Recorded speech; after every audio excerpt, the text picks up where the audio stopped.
Assalamualaikum warahmatullahi wabarakatuh. Bagaimana kabarnya anak-anak? Sehat? Ya, semoga kita senantiasa diberikan kesehatan oleh Allah Subhanahu wa taala.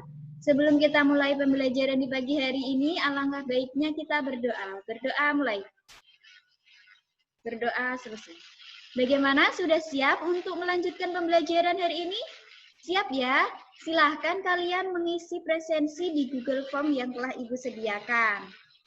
Nah, langsung saja. Kemarin sudah perkenalan ya, saya Putri Saadatul Abadiah, masih ingat? Ya. Kali ini kita akan melanjutkan pembelajaran mengenai protista. Bu, kemarin kan sudah belajar tentang protista, masa belum selesai? Ya, kemarin kita mempelajari tentang apa aja, masih ingat? Mengenai ciri-ciri umum protista. Kemudian pengklasifikasian protista ada 3, yang mirip tumbuhan, mirip hewan, dan juga mirip jamur.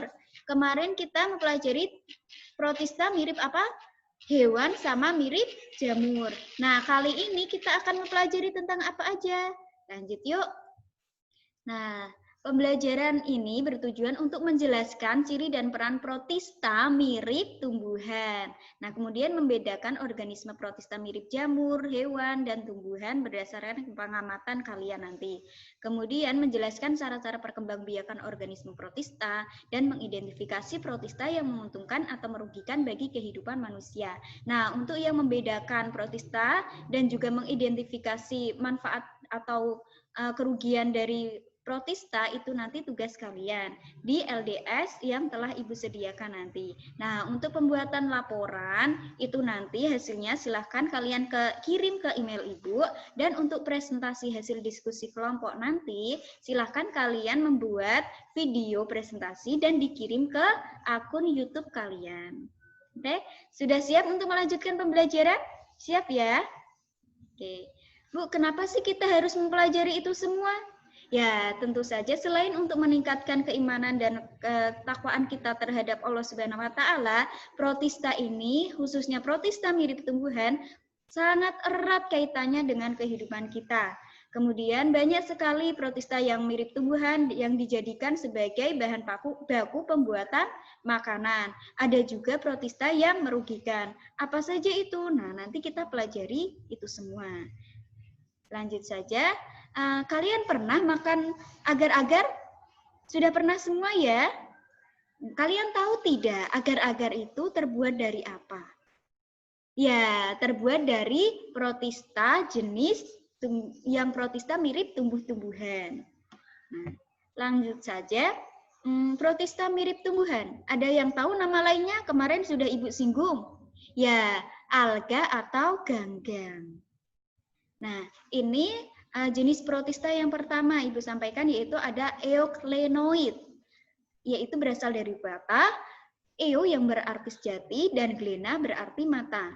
Euglenoid ini memiliki bintik mata sebagai pigmen merah dan juga sebagai fotoreseptornya, yang mana tapi euglenoid ini tidak memiliki dinding sel karena bukanlah tumbuhan ya. Kemudian apa sih yang membungkusnya? Yaitu berupa folikel yang lentur, berupa protein. Kemudian euglenoid ini merupakan uniseluler dan juga berkembang biak dengan membelah diri. Hidupnya berada di air tawar.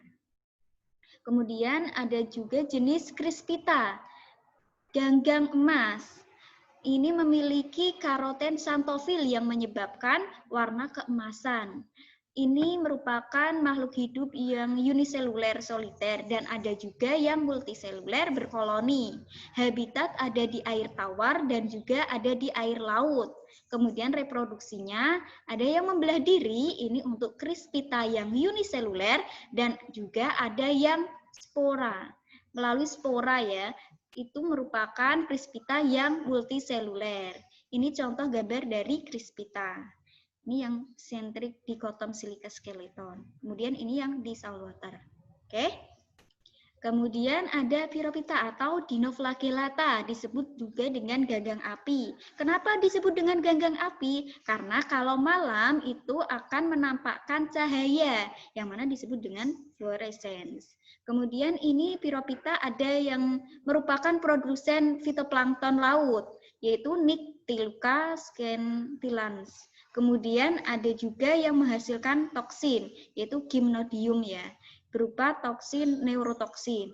Nah, Piropita ini merupakan uniseluler dan bereproduksi dengan cara membelah diri. Contohnya, Pyridium sp ini merupakan Piropita. Nah, kemudian Chlorophyta yang merupakan ganggang hijau. Ganggang hijau ini uniseluler, ada juga yang multiseluler. Habitat di air tawar, terutama di air kolam, air tergenang, namun juga ada yang di air laut dangkal. Reproduksi ada yang aseksual dan juga ada yang seksual. Kemudian Rhodophyta, ini ganggang merah. Kenapa kok bisa warnanya merah? Karena adanya pigmen dominan vicobilin sejenis vicoerythrin. Nah, Rhodophyta ini sebagian besar multiseluler, habitat di air laut dalam, dan reproduksinya ada aseksual dan seksual. Apa itu aseksual dan seksual yang nanti kita jelaskan. Nah, peran alga ini yang bermanfaat. Di sini ada chlorella. Nah, ini sebagai bahan makanan yang bergizi. Kemudian untuk sayur ada ulva, clolerpa, dan lain sebagainya. Nanti silahkan kalian cari sendiri dan identifikasikan ya. Kemudian peran alga yang merugikan. Di sini ada yang beracun loh. Apa itu? Bavicula sp dan lain sebagainya. Kemudian Chlorella itu ada yang dapat mengubah warna air, sehingga dapat dikatakan juga merugikan. Oke, untuk perkembangbiakan protista, tadi ada apa aja? Ada yang aseksual dan juga ada yang seksual. Apa itu reproduksi aseksual? Di sini ada pembelahan biner, terjadi pada ganggang uniseluler, dan juga ada yang fragmentasi, yaitu pemutusan sebagian tubuh ganggang, dan juga ada yang pembentukan spora vegetatif. Nah, pembentukan spora vegetatif ini terjadi di dalam sel induk yang menghasilkan zoospora. Gambarnya seperti ini. Nah, ini pembelahan biner. Kemudian ini fragmentasi dan ini pembentukan spora vegetatif dalam sel gitu ya. Kemudian yang perkembangbiakan secara seksual. Ada apa aja? Nah, di sini ada konjugasi yang mana merupakan proses saling berlekatannya dua individu berbeda jenis. Ada yang isogami, peleburan dua sel gamet, lalu diikuti dengan terjadinya peleburan inti. Dan juga ada anisogami, peleburan sel gamet yang berbeda ukuran dan bentuknya. Nah, gambarnya seperti ini. Contohnya.